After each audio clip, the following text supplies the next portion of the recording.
Everything is clear now? जल्दी से एक बार कमेंट करके बता दीजिएगा everything is clear now, voice proper है एंड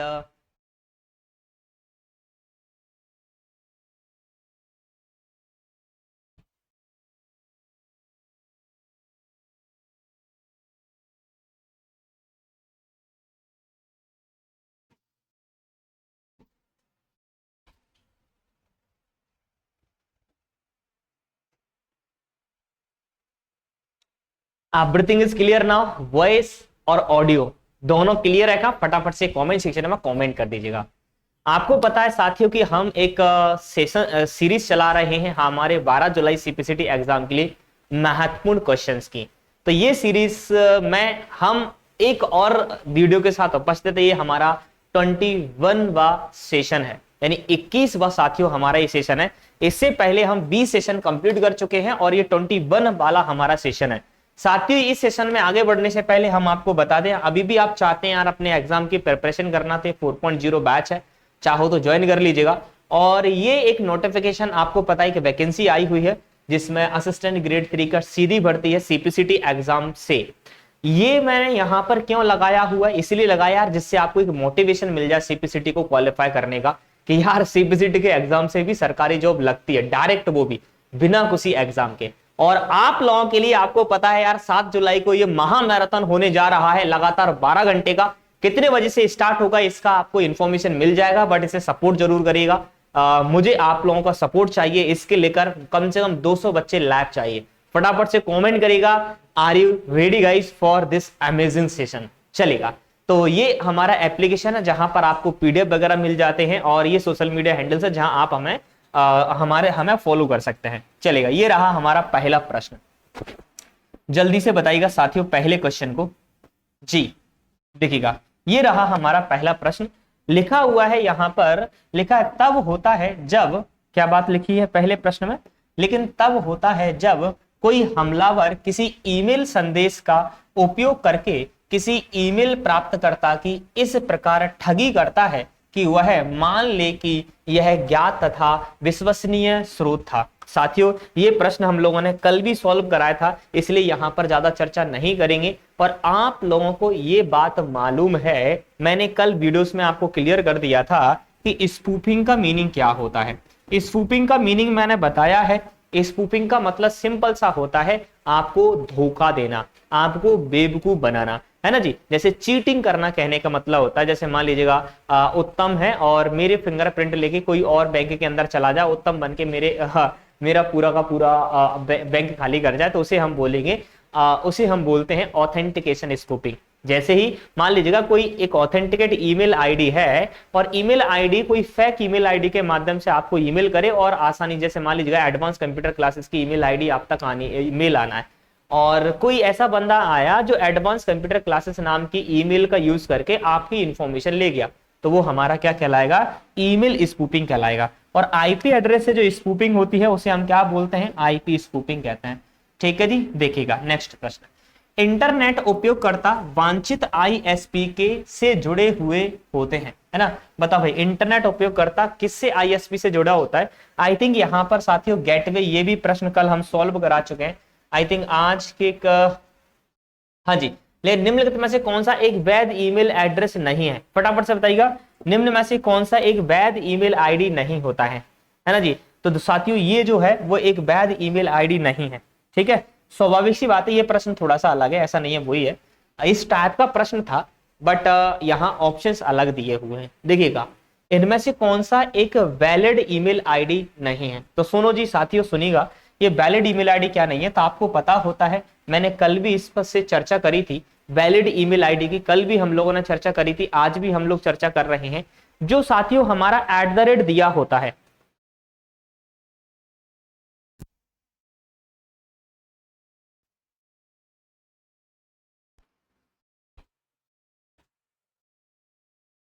जो हमारा वैलिड ईमेल आईडी होता है उसके @ के आगे और पीछे दोनों साइड जो हमारा @ होता है ना साथियों, उसके आगे भी एक छोटा सा टेक्स्ट होता है और उसके पीछे भी टेक्स्ट होता है। कभी भी ऐसा नहीं होता है कि @ के आगे कुछ भी ना हो, खाली हो, तो ये इनवैलिड हो जाएगा, ये वैलिड नहीं होने जा रहा है। देखिएगा नेक्स्ट पॉइंट पर बातें करते हैं, क्या बोलता है देखिएगा। लिखा हुआ है घर या कार्यालय में लगे स्थायी इंटरनेट के एक्सेस का तरीका निम्न में से क्या है? विच of the following is a method of accessing fixed internal for home और ऑफिस? बताइएगा, घर या कार्यालय में लगे स्थायी इंटरनेट के एक्सेस का तरीका निम्न में से क्या है? फटाफट से बताइएगा, घर के अंदर जो स्थायी एक्सेस के लिए तरीका लगा होता है उसे क्या कहा जाता है? विच of the following is the method of accessing fixed internet for home office? देखिएगा, जो यहां पर क्या है, इंटरनेट कनेक्शन की बात की जा रही है, यानी ऐसा इंटरनेट, कौन सा इंटरनेट कनेक्शन होता है जो कि फिक्स्ड होता है, जिसकी बैंडविड्थ फिक्स्ड होती है। जैसे अगर आपको 50 एमबीपीएस की स्पीड मिलेगी तो 50 एमबीपीएस की ही मिलेगी, 50 से ज्यादा की नहीं मिलेगी।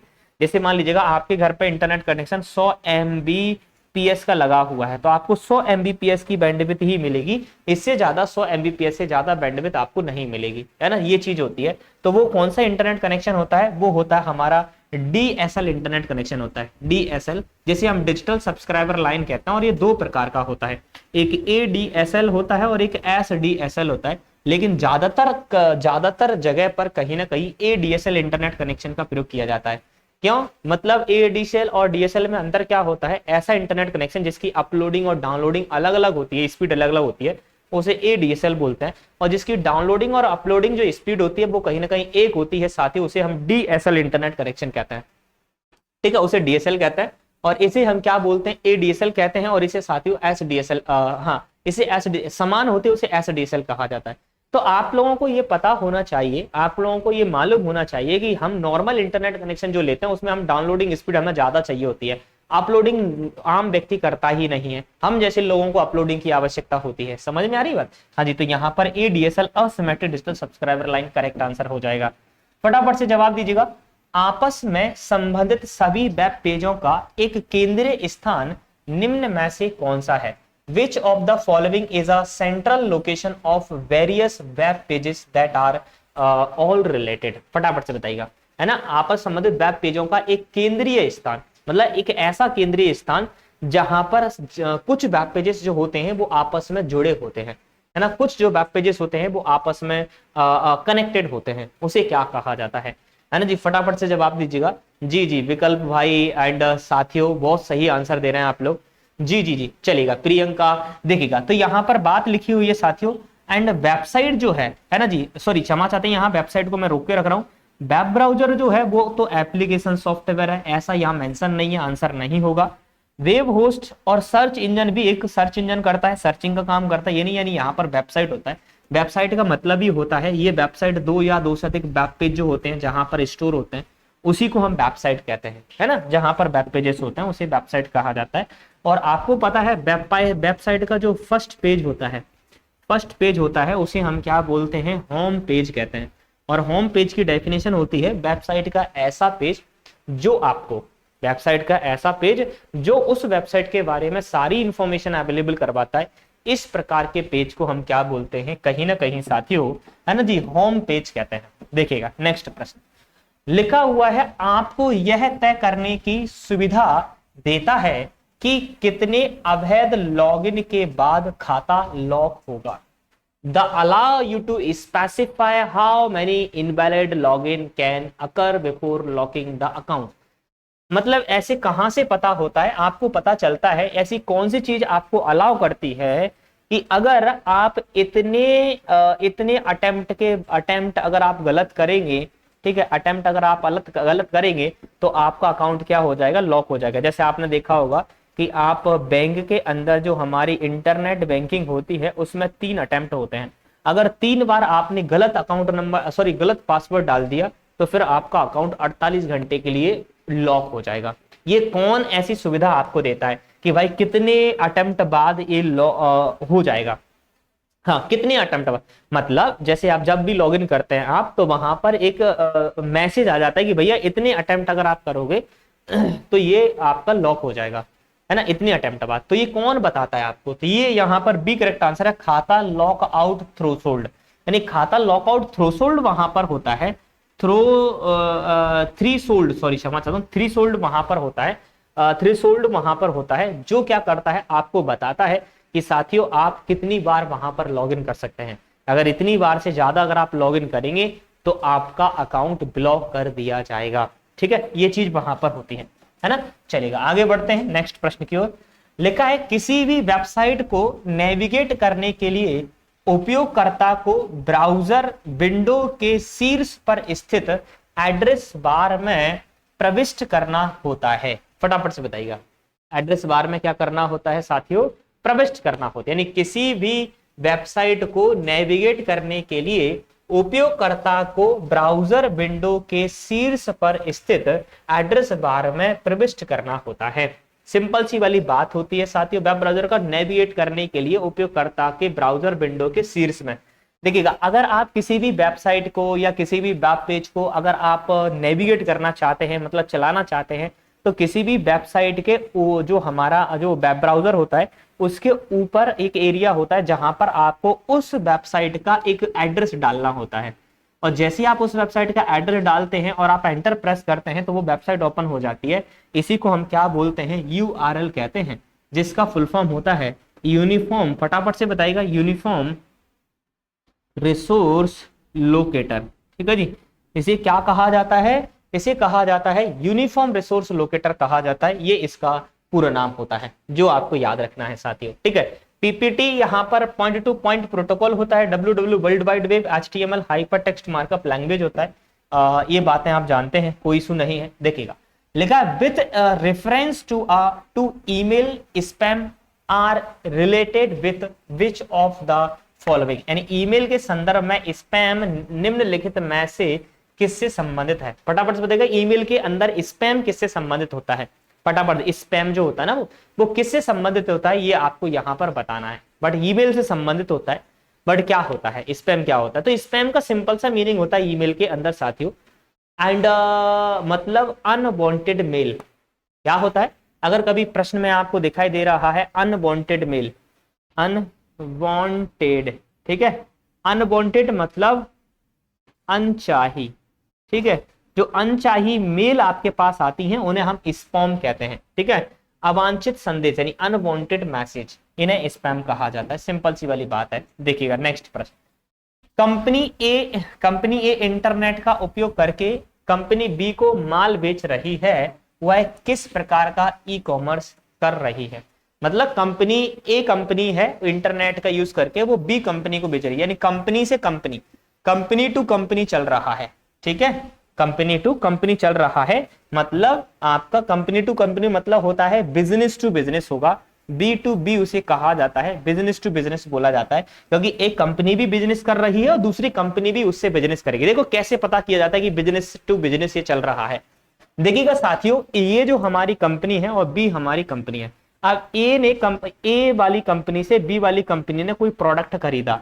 अब जो प्रोडक्ट खरीदा है, क्या वो उस प्रोडक्ट को अपने घर पर यूज करेगा या फिर उसका भी कहीं बेचेगा, कहीं बिजनेस करेगा? तो यहां से भी बिजनेस हुआ है और यहां पर भी बिजनेस हुआ है, इसलिए बोला जाता है बिजनेस टू बिजनेस। अब मान लीजिएगा, लेकिन इस कंपनी से किसी ने, कंज्यूमर ने, मान लीजिए किसी बी व्यक्ति ने खरीदा है जो अपने घर इसका यूज कर रहा है, तो इसे हम बोलते हैं कंज्यूमर। तो ये हो जाएगा बिजनेस टू कंज्यूमर, है ना।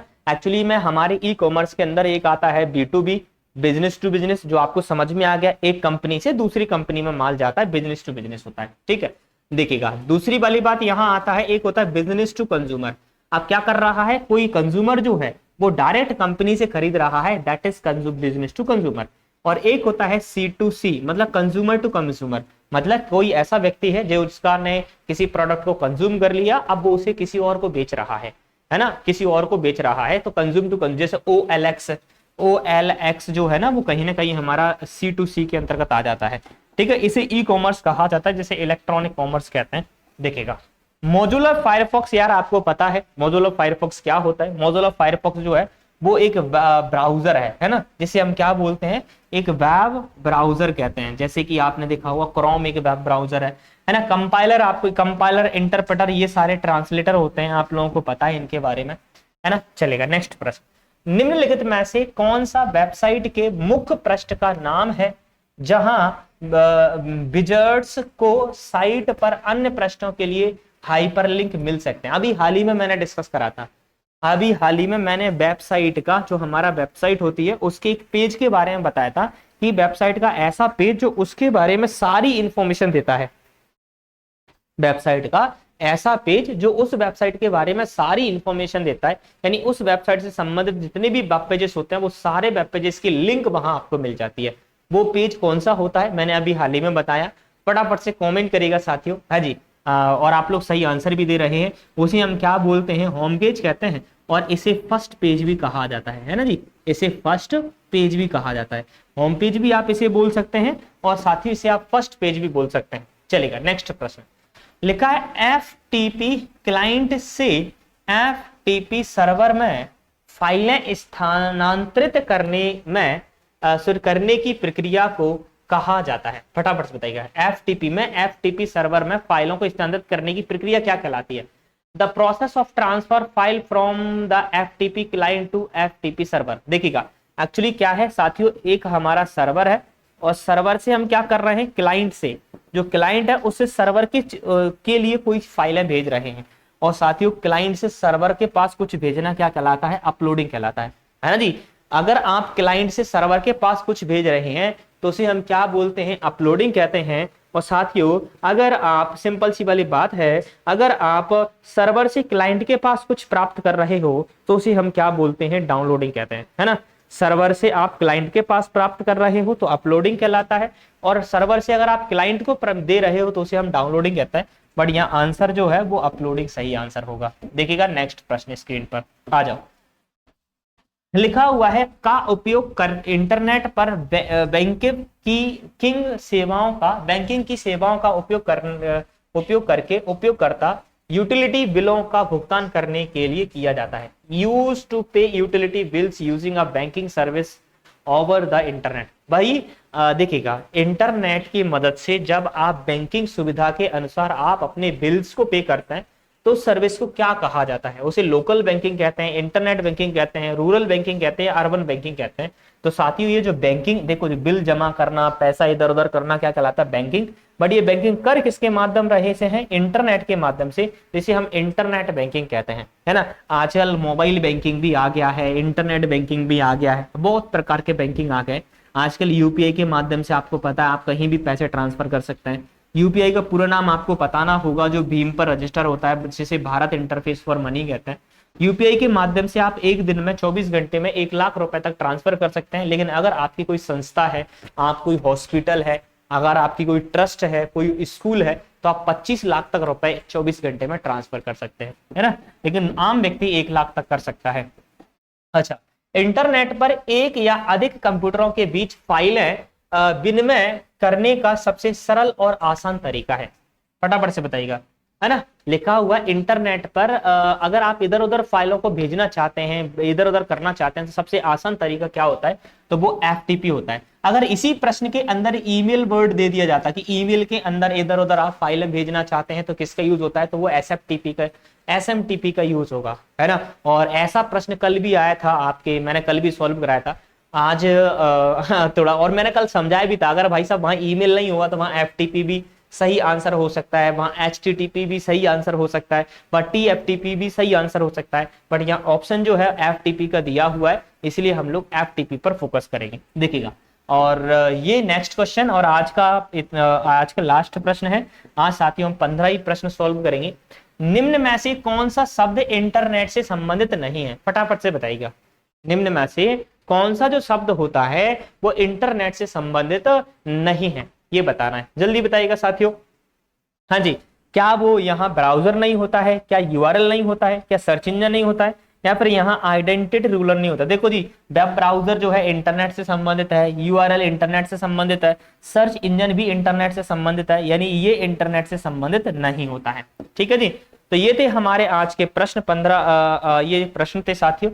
अगर आप अभी भी अपने एग्जाम की प्रिपरेशन करना चाहते हैं तो आप ये रामबाण 4.0 बैच ज्वाइन करिए, एंड ये असिस्टेंट, और आपको ये थोड़ा मोटिवेशन अंदर डाल लीजिएगा।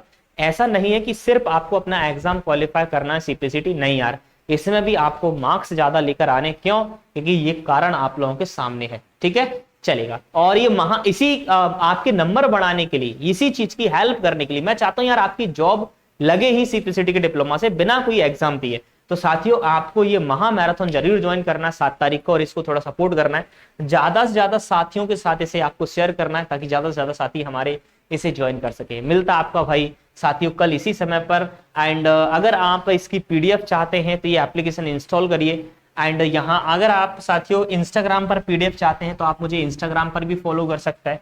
इंस्टाग्राम हमारा कहां पर है, जपुन/प्रजापति ठीक है 33, ये हमारा इंस्टाग्राम आईडी है। आप चाहें तो साथियों मुझे यहाँ पर फॉलो कर सकते हैं। ठीक है जी, थैंक यू सो मच आज की क्लास के लिए। एंड अभी तक साथियों लाइक नहीं, देखो अभी तक मैंने आपसे लाइक करने को नहीं बोला कि लाइक कर दीजिएगा, लेकिन यार आप तो लाइक कर दो भाइयों। हाँ, अगर आपको एक्सप्लेनेशन अच्छा लगता है, पर डे आप क्लास लेना चाहते हैं तो फटाफट से चैनल सब्सक्राइब कर लीजिएगा, बेल आइकन प्रेस कर लीजिएगा, जिससे आपको नोटिफिकेशन मिल जाया करेगा क्लास का, है ना जी। और अगर शेयर नहीं किया है तो फटाफट से शेयर कर दीजिएगा। मिलता आपका भाई कल इसी समय पर, तब तक के लिए जय हिंद एंड हरे कृष्णा।